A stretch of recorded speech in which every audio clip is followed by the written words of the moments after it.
하나님 말씀을 보겠습니다. 창세기 16장 보죠. 창세기 16장 1절부터 4절까지인데 창세기 16장입니다. 1절 제가 읽습니다. 아브라함의 아내 사레는 출산하지 못하였고 그에게 한 여종이 있으니 애굽 사람이요 이름은 하갈이라.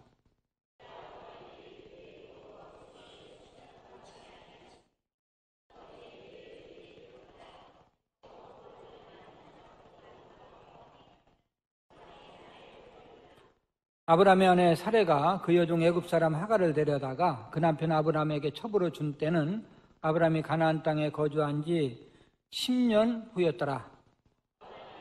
동침하였더니 하갈이 임신하매 그가 자기의 임신함을 알고 그의 여종을 멸시한지라. 아멘. 할렐루야. 선부 예배 참석하신 여러분들을 환영하고 또 주님의 이름으로 축복합니다. 우리 서로 인사 나누겠습니다. 안녕하십니까? 옆에 계셔서 행복합니다. 중층에도 인사 좀 잘하시고요. 감사합니다. 감사합니다. 우리가 알고 있는 신앙의 선조들 가운데 목사님들이 가장 많이 인용하는 분들이 누굴까?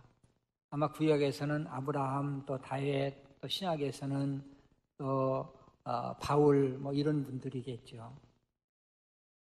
이 아브라함은 믿음의 조상이고 축복의 조상입니다. 그래서 우리가 아브라함 정도 되면 뭐 죄도 안 짓고 거짓말도 안 하고 실수도 안 하겠지, 이런 생각을 가질 수가 있어요.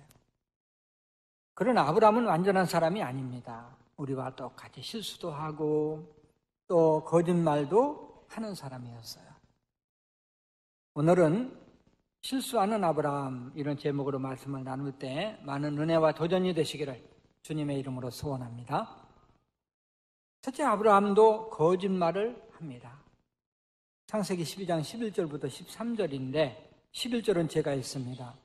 그가 애굽에 가까이 이르렀을 때에 그의 아내 사레에게 말하되 내가 알기에 그대는 아리따운 여인이라.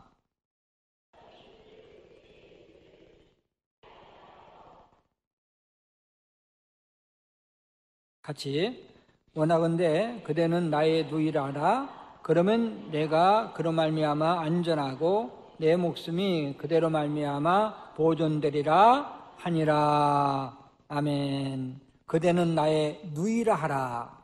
누구라 하라? 여보라고 하지 말고 나보고 오빠라고 해라, 이런 뜻이에요. 아브라함은 하나님의 약속을 믿고 파란 땅을 떠나서 가나안 땅에 도착합니다.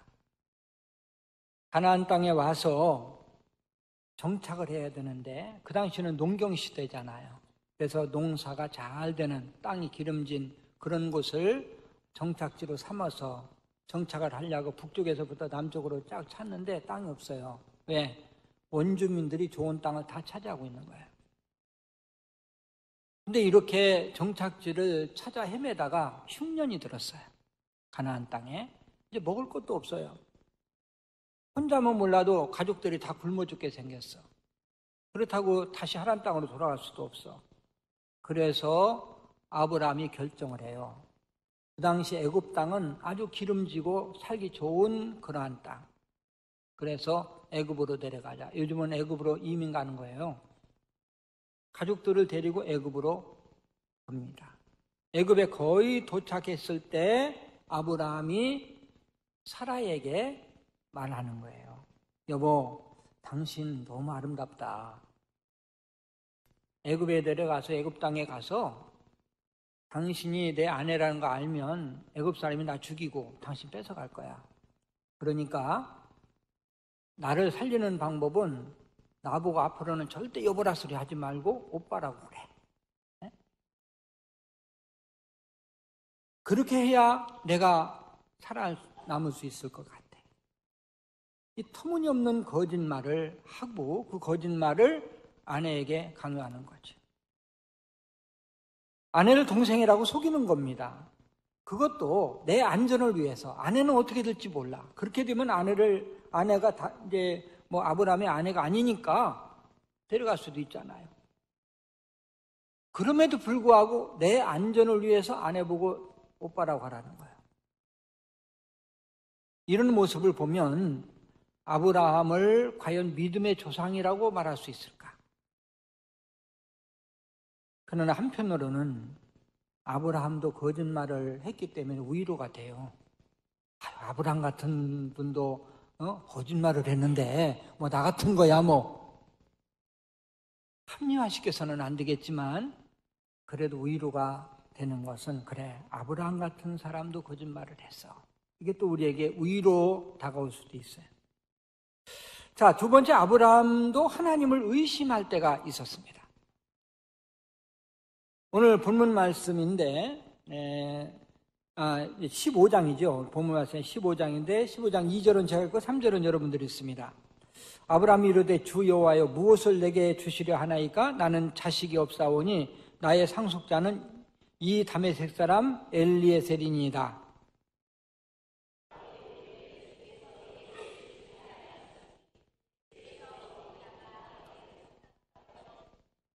아멘.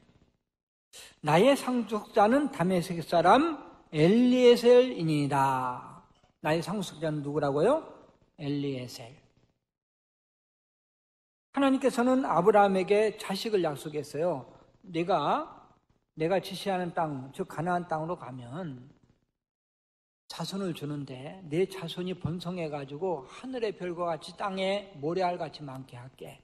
그건 뭐예요? 자손을 주겠다는 거거든요. 자식을. 그 약속을 믿고 아브라함이 가나안 땅에 왔는데 10년 동안 기다렸는데 소식이 없어.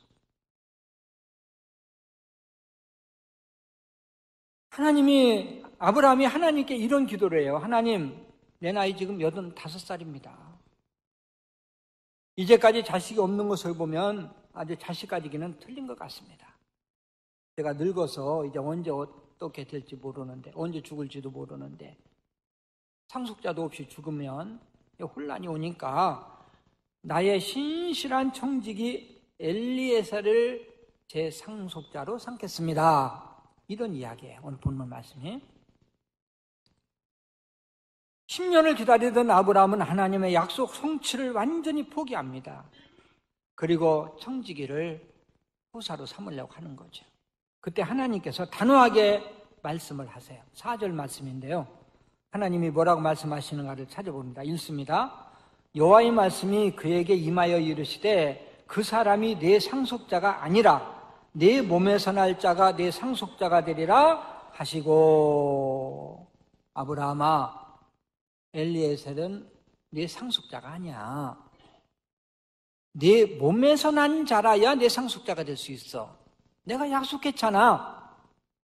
하나님의 약속을 다시 한번 상기시켜줘요. 자, 세 번째, 아브라함이 인간적인 방법을 또 사용해요. 16장 1절부터 2절, 오늘 본문 말씀이 되겠죠. 1절은 제가 읽고 2절 여러분들이 있습니다. 아브라함의 아내 사레는 출산하지 못하였고 그에게 한 여종이 있으니 애굽 사람이요 이름은 하갈이라.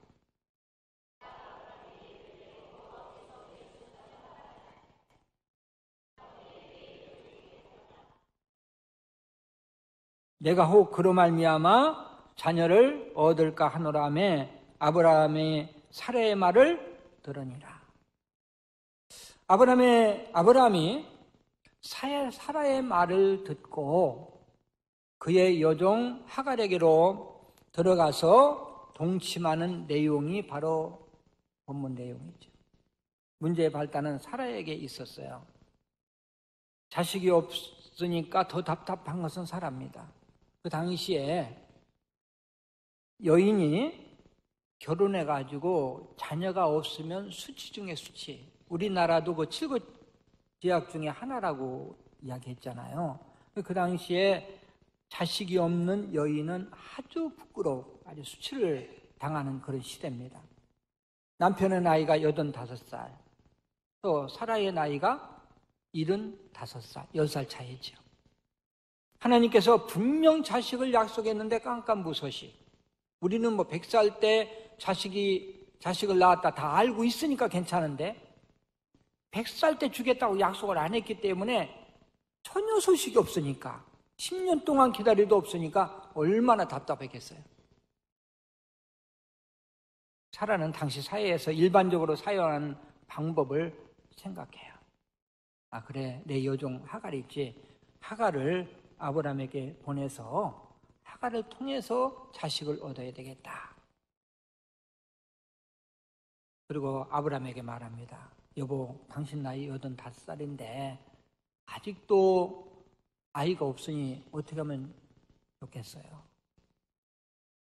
아, 여보, 하나님이 주신다고 약속했고 기다리라고 그랬잖아. 우리 기다리면 되잖아. 아, 그래도 여보 생각해봐. 나 75살인데 무슨 애를 낳아. 여보, 그래도 나는 당신 하나야. 기다려야 돼. 더군다나 엘리에셀이 상속자로 삼고자 할 때 내 몸에서 난 자라야 상속자라고 그랬잖아. 우리 기다려야 돼. 하갈이 다시 한번 권면합니다. 그래도 현실을 생각해야지.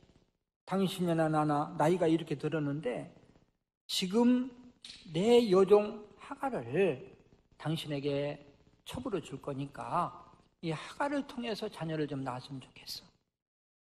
당신이 나이 더 많으면 이제 하갈도 안 돼. 그러니까 지금 결정을 해야 돼. 아브라함이 못 이기는 척하 허락을 해요. 마침내 아브라함은 하갈에게로 들어갑니다. 얼마 안 있어서 하갈이 임신을 해요. 아주 계획한 대로 척척 들어맞죠. 하나님의 방법은 답답할 때가 많아요. 근데 인간적인 방법을 사용하면 어떻게 그렇게 계획대로 척척 맞아 돌아가는지 몰라. 그러나 결과가 중요하죠. 인간적인 방법을 쓰면 처음에는 잘 되다가 후에는 더 어려운 일이 생긴다는 사실을 알아야 되는데 그걸 모르는 거예요. 임신한 하갈이 주인이었던 사라를 무시하기 시작하는 거예요. 애도 못 낳는 주제에 이래라 저래라 나한테 말하지 마. 나는 이제 당신 종이 아니야. 아브라함이 당신보다 나를 더 사랑해. 나는 임신한 몸이야. 막 멸시하고 사라를 조롱하는 거예요. 개구리가 올챙이짝 생각 못 한다고 이 사라가 아브라함에게 호소합니다. 여보, 하갈이 임신했다고 나를 무시해요. 나는 도저히 하갈하고 살 수 없어요. 하갈이 나가든지 내가 나가든지 둘 중에 하나 나가야 돼. 그런데 아브라함이요, 이 사라에게 여보, 하갈은 당신 종이니까 당신 마음대로 해. 그때부터 사라가 하갈을 학대하기 시작하는데 이 하갈이 도저히 학대를 견딜 수가 없어요. 그래서 가출해버려요. 임신했지만 가출해버립니다. 나갔습니다, 집을. 평화스럽기만 하던 아브라함 가정에 큰 불화가 일어나요.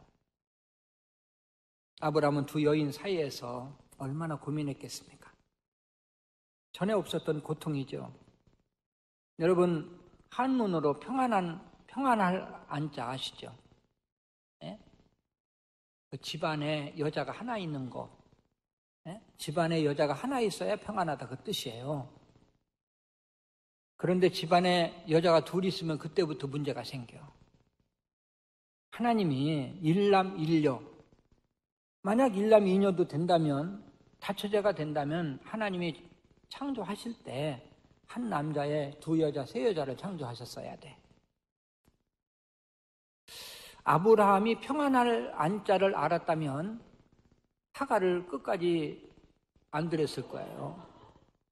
나오네, 글자가. 아브라함은 사라가 하갈을 준다고 할 때 거절했어야 돼. 그래도 하나님 약속을 믿어야지. 안 돼! 더구나 신실한 청지기 엘리에셀 상속자로 삼위할 때 하나님이 분명 말씀하셨잖아요. 그런데도 받아들였거든요. 근데 나는 이제 이 말씀을 준비하면서 이건 내 생각입니다. 아브라함이 은근히 바랬지 않냐. 사라 젊고 그러니까 사라를 준다는데 그래서 은근히 그냥 못 이기는 척하고 이건 내가 직접 천국 가서 물어볼 겁니다. 아브라함한테 그때 정말 거절할 때 그냥 괜히 그냥 은근히 바랬던 거 아니냐. 또 괜히 또 이거 다른 데서 얘기하지 마도 이단 하나 나오니까. 예. 근데 그 당시에 사회는 일부 다처제를 허용하는 시대였어요. 그래서 하가를 첩으로 데려와도 아무 비판할 사람이 없는 그런 시대였습니다. 여러분, 아무리 세상에서 통용되는 방법이라 해도 하나님의 말씀이 아니면 아닙니다. 이 세상 사람들이 다 따라가, 다 해. 그래도 말씀이 아니야. 그러면 아닌 거야. 우리 믿는 사람들은 하나님의 말씀을 따라가는 거야. 말씀을 따라가는 게 믿음입니다. 하나님 말씀을 떠나서 인간적인 방법을 구사하면 그때부터 고통이 따라요. 우리는 종종 하나님 말씀에 해이를 느낄 때가 있어요. 하나님 말씀의 방법대로 살았어. 믿음으로 살았어. 그런데 안 돼. 기도했는데도 응답도 없어. 막 답답해. 너무 어려워. 아브라함 역시 10년을 기다렸다고 그랬잖아요. 근데 약속된 소식이 없어요. 도대체 하나님이 알고 있는 거야? 모르고 있는 거야? 하나님이 준다는 거야? 안 준다는 거야? 도대체 어떻게 되는 거야? 그래서 인간적인 방법에 동의를 한 거죠. 근데 하나님 편에서 보면 하나님이 하시면 아무리 어렵고 힘든 것도 순간 내에 역전되는데 우리는 그걸 몰라. 기다리면 되는데 기다리지 못하는 거죠.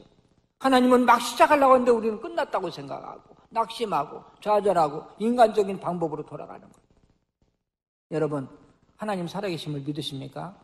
정말 믿으십니까? 하나님은 약속을 이루신다는 사실을 믿으십니까? 하나님 우리에게 믿음으로 살면 복을 주신다면 복을 주시는 거죠. 왜? 하나님이 약속하셨으니까. 기도하면 응답 주신다. 하나님이 약속하셨으니까 믿는 거예요. 기도하면 병든 자가 치료된다. 하나님이 약속하셨으니까 믿는 거예요.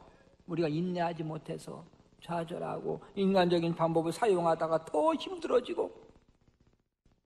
근데 감사한 것은요, 이렇게 거짓말하고 의심까지 한 아브라함을 하나님이 끝까지 사랑하셨다는 거예요.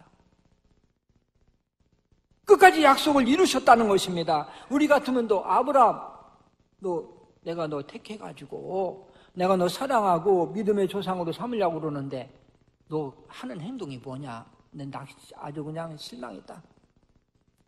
끝장내버릴 건데 하나님은 아브라함을 끝까지 사랑하고 끝까지 약속을 이루어서 믿음의 조상을 만들으셨다는 거예요. 아브라함이 위대한 것이 아니라 아브라함을 아브라함 되게 하신 하나님이 위대하신 것입니다. 할렐루야. 아브라함뿐만이 아닙니다. 우리는 너무 부족해요, 연약해요, 넘어지고 또 넘어집니다. 그럼에도 불구하고 하나님은 여러분과 나를 끝까지 사랑하세요. 지금도 살아계셔 변함없이 우리를 사랑하시고 우리에게 약속을 이루시는 하나님 앞에 찬양과 경배와 영광을 돌립니다. 할렐루야. 우리는 하나님의 사랑을 배워야 되고 용서를 배워야 되고 서로 사랑하고 아끼고 감싸주고 배려하는 그 배려를 배워야 돼. 하나님은 이렇게 메시지를 선포하십니다. 아무개야, 내가 아브라함보다 낫다고 생각하냐?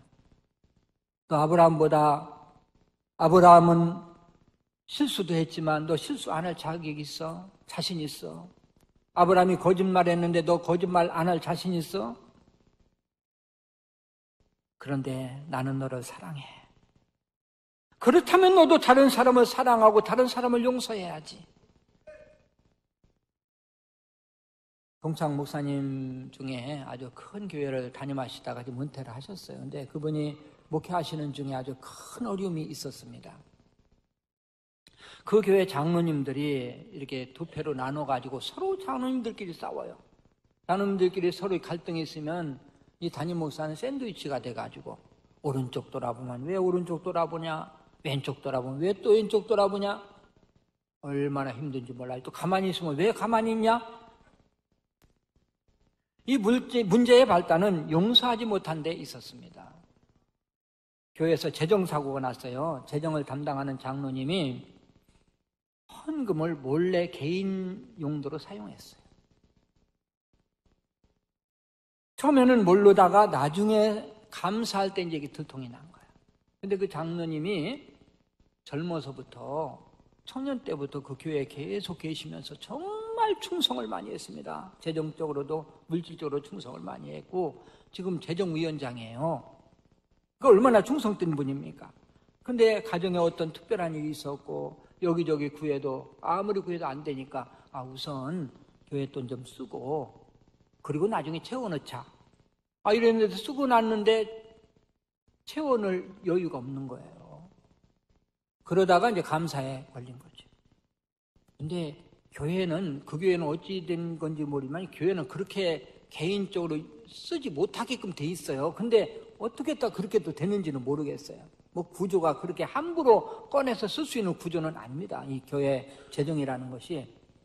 근데 그 장로님이 원체 이제 오랫동안 하시다 보니까 그렇게 되는지 모르는데, 그래서 이제 당회에 불려갖고 당회에서 이야기를 하니까 본인이 시인을 하고 내가 몇 월 며칠까지 갖겠습니다. 그래가지고 그 약속한 날짜에 6천만 원 딱 갚았어요. 목사님은 그 장로님이 평소 신실한 분이고 교회를 위해서 많이 헌신한 분이기 때문에 용서를 해야 된다 이렇게 얘기를 했는데, 이 장로님들 중에 몇 분이 안 된다. 어떻게 교회에 그러한 재정을 자기 개인의 용도로 쓰냐. 우리 당에서 재판국을 열어서 시벌해야 된다. 징계를 줘야 된다. 근데 결국 용서해 주지 않은 장로님들이 많아서 그대로 용서해 주기로 이제 결정을 했어요. 장로님이 잘못을 시인했고 또 다 이제 변상을 했고, 그리고 이제 재정위원장만 안 하기로, 그리고 이제 다 마무리가 되는가 싶었는데 그 용서하지 못한다는 장로님들이 끝까지 물고 늘어지는 거예요. 용서 안 돼. 안 돼, 시벌해야 돼. 막 이러면서 끝까지 용서하지 못한다고 하면서 이제 목사님을 공격하는 거예요. 왜 편애하냐? 왜 그 장로님을 편애하고 용서하냐? 그러면서 목사님의 또 뭐 잘못된 것을 물고 늘어지면서 또 목사님 목회를 어렵게 만드는 거예요. 그래가지고 목사님이 굉장히 힘들었습니다. 말씀을 준비하고 복음에 전념해야 되는 목사님이 그런 곳에 얽매이면요, 교회가 어려워져요. 복음에서 일할 수가 없어요. 교회가 어려워지는데도 그 장로님들은 끄떡 안 합니다. 끝까지 나가요. 이 문제를 부모 입장에서 생각해 보세요. 어떤 가정에 아들이 셋이 있는데 큰아들이 아버지 지갑에서 돈을 많이 훔쳤어. 그래가지고 나중에 들통 났고, 그래가지고 아버지한테 맞고 뭐 혼나고 잘못했다고 쌀쌀 빌고 해서 용서를 했어요. 근데 두 아들이 아버지한테 항의하는 거예요. 아버지, 형 그냥 두면 안 돼요. 아버지 호주머니에서 어떻게 돈을 훔쳐요? 집에서 쫓아내야 돼요. 만약 아버지가 우리 형 쫓아 안 내면 우리 둘 나갈 거예요, 집을. 그냥 두면 언제 또 훔칠지 모르고 우리 것까지 훔칠지 모르는데 나 같이 못 살아요. 두 아들이 아버지 마음을 너무 모르지요. 아버지가 얼마나 마음 아프겠습니까? 아버지는요, 돈을 훔친 그 아들도 사랑하고 안 훔친 아들도 똑같이 사랑해요. 그런데 죄를 졌다고 쫓아내야 된다고 아버지가 얼마나 징태양난입니까? 큰아들 붙잡자니 두 아들이 또 나간다고 그러고, 두 아들 붙잡자니 큰아들이 또 내보내야 되고, 이런 불효막심한 사람들이 어디 있어요? 두 아들은 부모에게 불효하고 있는 거죠. 죄를 지은 큰아들보다도 내쫓으라고 하는 그 두 아들이 더 얄밉지요. 더 마음을 아프게 하는 거죠. 우리나라 속담에 시어머니보다 옆에서 부추기는 누가 더 얄밉다고요? 순우이가 더 얄밉대. 옆에서 자꾸 부추기니까. 우리 교회는 그런 사람 하나도 없지만 사람은 누구나 완전할 수 없는 거예요. 언제 어느 때 죄를 지을지 몰라. 죄에 대해서는 자신할 사람은 아무도 없어. 그렇기 때문에 다른 사람을 비판할 수 있는 사람은 아무도 없는 거예요. 어떤 분이, 목사님, 나는 목사님을 존경합니다. 목사님 같은 분이 없고 막 나한테 아주 막 이렇게 내가 그냥 비행기가 막 출발해서 올라갔어요. 제가 그랬습니다. 인간 이하도 인간 이상도 없습니다. 나도 똑같은 인간이고, 나도 죄를 지을 수 있는 인간이고, 죄를 또 얼마나 많이 졌고, 그러니까 그렇게 바라보지 마세요. 그랬어요. 예수님이 이런 말씀을 하시죠. 마태복음 7장 1절부터 2절, 우리 1절은 제가 알고 2절 여러분들이 있습니다. 비판을 받지 아니하려거든 비판하지 말라.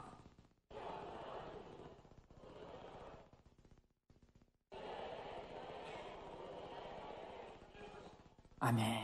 남을 비판하면 그 비판으로 네가 비판을 받는다.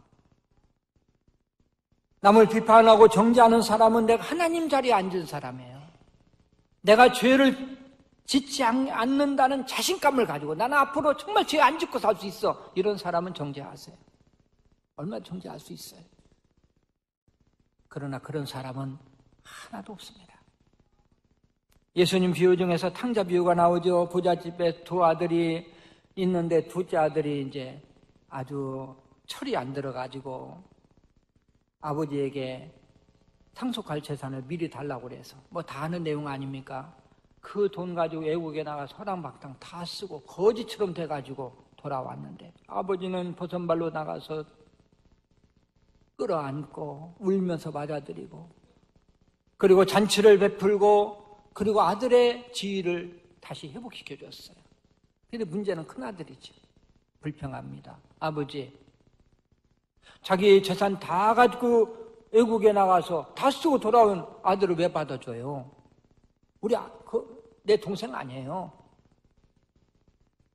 아버지, 그리고 나는 아버지하고 지금까지 이렇게 아버지하고 같이 일만 하고 살았는데 나를 위해서는 잔치 한 번도 안 베풀고 그래, 그 동생 돈 다 쓰고 온 동생을 왜 위에서 잔치를 베풀고 회복시켜줘요? 성경은 돌아온 탕자보다 큰아들이 더 악하다고 평가해요. 돌아온 동생을 감싸고 용서해 주기는커녕 시기하고 질투합니다. 아버지의 마음을 이해하지 못하는 거예요. 아버지의 마음을. 아버지는요, 둘째 아들도 사랑하고 집에 있는 첫째 아들도 사랑해요.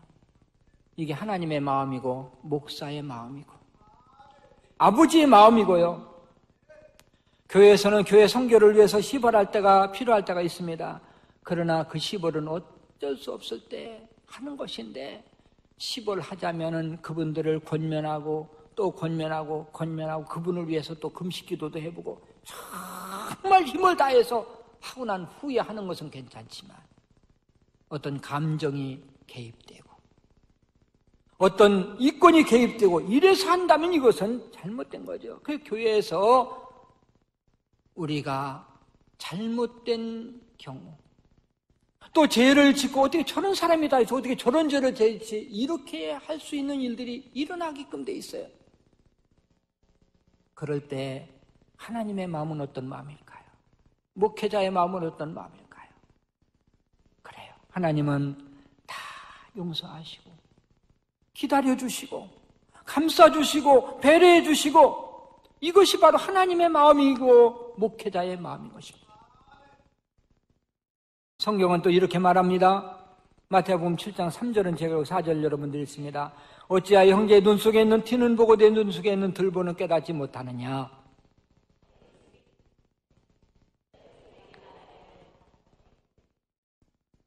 같이 외식하는 자여 먼저 내 눈 속에서 들보를 빼어라. 그 후에 밝히 보고 형제의 눈 속에서 티를 빼리라. 형제의 눈 속에 티가 있다고 흉을 보는 거예요. 이 눈 속에. 근데 자기 눈 속에는 들보가 들어있어. 먼저 티가 보이거든 내 눈 속에 들보가 있다는 사실을 깨닫고 그걸 먼저 빼야 돼. 우리 예수님은 십자가에 죽으시면서까지 우리 죄를 용서하셨는데 왜 우리는 용서가 그렇게 인색한지. 교회에서는 용서하지 못할 일이 하나도 없습니다. 모든 죄를 다 용서할 수 있어요. 다 감싸야 돼요. 기다려줘야 돼요. 위에서 기도해 줘야 돼요. 예수님이 끝까지 사랑하셨듯이 하나님이 끝까지 사랑하시고 아브라함을 아버지에게 하신 것처럼 하나님은 여러분과 나를 사랑하시고 우리도 역시 성도들을, 이웃을 끝까지 사랑해야 된다는 사실을 믿으시길 바랍니다. 이제 말씀을 마무리하면서 아브라함의 실수를 통해서 3가지 교훈을 마음에 담습니다. 첫째는 사람은 연약한 존재라는 거예요. 언제 어느 때 넘어질지 몰라요. 섰다 하면 넘어질까 조심하라. 항상 깨어 있어야 됩니다. 그리고 넘어졌다 해서 낙심하지 마세요. 왜? 아브라함 같은 사람도 넘어졌고 다윗 같은 사람도 넘어졌는데 일어났어요. 두 번째는 인간적인 방법은 일을 더 악화시킨다는 교훈입니다. 인간적인 방법이 처음에는 형통한 것 같아요. 그러나 결과는 더 어렵게 만듭니다. 첫 단추를 잘못 끼우면 모든 것이 잘못되고 다시 시작해야 돼요. 그렇기 때문에 처음 할 때부터 인간적인 방법이 아니라 말씀의 방법으로 해야 됩니다. 말씀을 따라와야 됩니다. 세 번째는 끝까지 사랑하시는 우리 하나님의 사랑을 본받아야 돼요. 하나님의 마음이나 목회자의 마음이나 똑같습니다. 정죄하고 비판하고 그래서는 안 돼요. 성도 간에 서로 사랑하고 덮어주고 감싸주고 끝까지 사랑하는 사람, 이 사람은 우리 하나님의 마음을 아는 사람. 여러분들은 모쪼록 믿음으로 승리하고 복받는 역사가 있으시기를 주님의 이름으로 축원합니다.